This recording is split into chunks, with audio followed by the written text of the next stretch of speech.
Welcome to the max damage sniper build for Back for Blood. This is Robots from Robots Radio, and I will be taking you through how to create this build with all the cards and my reasoning for each of the picks on this, so that if you don't yet have all of the cards unlocked, you will get the concepts for why I'm picking the cards and why I'm going with each of the different picks for this build, so that you can adjust this build for the cards you do have available. Also, you'll want to watch the whole thing for the clips showing what is possible with this build, including single-shotting some of the mutants, I guess mutations is what they call the special enemies. And I have a bonus tip at the end for how to make hitting those weak spots a lot easier. So, also, if this has been helpful, then make sure you subscribe to the channel. I'll be putting out more builds for Back for Blood, including a medic build that can heal everybody really quickly, tank builds, and other DPS builds. So let's cover the 5 basic concepts of this build and what it revolves around. So first, there's damage, and this is in the order of importance. Damage, reload speed, aim speed, accuracy, and bullet penetration. So yes, so penetration. So what is your job as the sniper? Well, your job as the sniper is to kill the ridden before they even get to you and your group, so that nobody even takes damage. In order to do this, damage is the first in importance. You have to aim for the weak spots and make sure you're getting every single bonus you possibly can to do as much damage as possible.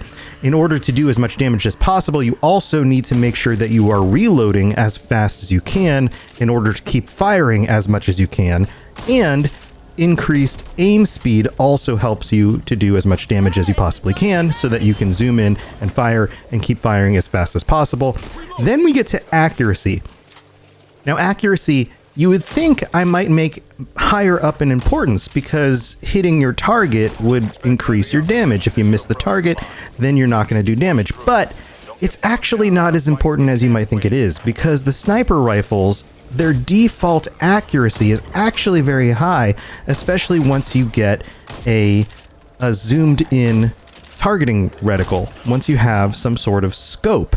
So the added accuracy is actually mostly useful for when you're not zoomed in. And this becomes useful, and you'll see it in some of the gameplay clips here. Now, the last thing is bullet penetration. This is bottom of the list, because this is mostly useful for when the ridden get close to you, and you can kind of line them up and shoot through an entire row of them before you need to swap to your sidearm in order to keep them off you. So that's at the bottom of the list for me. All right, so let's take a look at the cards. These show up in the order that I will go over them. This is the order I have them set up in my deck. You can rearrange these as you prefer, but this is the order that I use them. So let's go with the first one here. We have Hunker Down. This is the default one that you start with. This one, while crouching, you gain 10% damage resistance. This will be important later. This is, of course, always a benefit, but not one of our major points that we're going for. The reason I'm picking this one is primarily the 40% accuracy while crouching.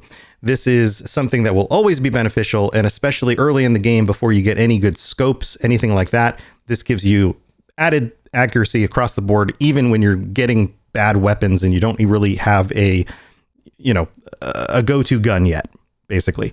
Next up on the list is Stock Pouch. This gives you extra ammo. Again, not one of the main things you're looking for, but you don't want to be running out of ammo at any point in the game. But then the main benefit here is the 10% extra damage with sniper rifles. Chances are, by the end of the first level, beginning of the second level that you're going through in your run, you will find a sniper rifle, and then you'll end up with extra damage for that. That should continue to stack throughout the rest of your playthrough. Next on the list, we have Hyper Focused, plus 50% weak spot damage. This is the big one here. 50% weak spot damage. This will end up being very, very beneficial throughout the rest of your run. Now, you'll notice here, the big caveat is 75% less ADS movement speed. This basically means that you can't really move very much at all once you're zoomed into your sights, which isn't much of a deal breaker, especially once you end up zooming into your sights a lot faster. So don't sweat this one. Chances are you won't really want to move very much once you're zoomed in anyway, so don't sweat it. Next on the list, Glass Cannon, 25% more damage, but less health. Chances are, if you have a good team around you, you won't really need to worry about that, but be aware once you pick this one that you will have significantly less health. So you may want to put this one later on the list, but the damage boost is worth it. Next, tunnel vision, aim speed increase 50%. This is the big one for aim speed. You may want to swap this in glass cannon if you feel like that's beneficial. Then you also get less damage resistance, so that's also a big drop in survivability. So again, we're going for glass cannon maximum damage. Next on the list, trigger control, 25% accuracy with assault rifles and sniper rifles. This next card is really cool, 10% weak spot damage, but you get to see the damage that you do when you hit enemies. This is really useful. Once you start playing with this, you won't want to not use it. You also get health bars. You can see enemies' health bars. This is particularly useful for the mutations, especially some of the big ones that take a little while to get down. Very, very, very useful. All right, next on the list. Steady aim. That gives you another 80% aim speed and less aim down sights movement speed. We are already not moving very fast when we're aiming down sights, so it really doesn't matter. This really kicks up the aim down sights speed. You just pull it right up to your face super fast. Next is reckless strategy, more weak spot damage. Again, a little bit less damage resistance. Next on the list, front sights focus. You get a little bit more accuracy with this. And then Ridden Slayer gives you 20% more weak spot damage. So you're upping that damage a little bit more. And then high vis sights for another aim speed bonus. You get to pull that up to your vision even faster. And to round this off at the end, we have In the Zone. Precision kills grant 5% reload speed for 5 seconds, stacking up to 10 times. This one's a little tricky because you have to proc it by getting those precision kills, but it can be useful. And then Combat Training, 5% bullet damage and 50% bullet penetration. This one is useful, and you may want to put this above some of the others, especially if you feel like the aim speed is fast enough for you or the reload speed is fast enough for you. But if you don't feel like you need the extra penetration or the extra 5% damage isn't really going to do a whole lot, and take a look at the video, you'll notice that a lot of these shots are killing things very, very fast.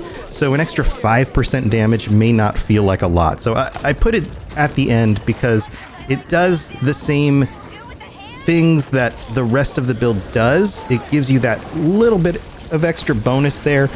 But then again, it may not be much more of what you need. Now, like anything else, this is a build that you can customize for what you need. If you feel like you get enough of the things that you need and you would like to then up your survivability, then drop some of the stuff later on the list. Get rid of maybe some of the minor improvements to aim down sight speed or reload speed or those minor improvements to a little bit of extra damage, and give yourself some more armor, give yourself some more health.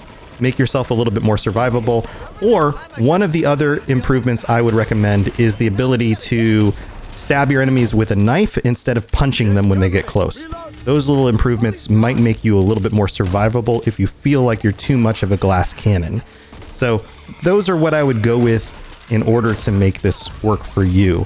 Now, I did tease at the beginning the ability to make hitting those weak spots a little bit easier, and you'll notice here in the options menu there is an accessibility option for colorblind settings, and even if you're not colorblind, you can actually change this to custom. You go right over here, you click to the side, you go from none, and if you click to the left it goes to the far right. You go to custom, you go down and go to the color elements, go to weak spots. This is default set to red. It's the very top one, and I scroll down and I choose the very blue color. It makes it stand out against all the other flesh tones in the game. And if you do that, at least to my eyes, it makes the weak spots really stand out on your enemies. And so, especially for a sniper build where you're really trying to hit those weak spots, that is a main benefit for you. So I hope you guys enjoyed the video. If you enjoyed it and you want to come back for some other builds, make sure you subscribe to the channel. I'm Tom from Robots Radio. Thanks for tuning in.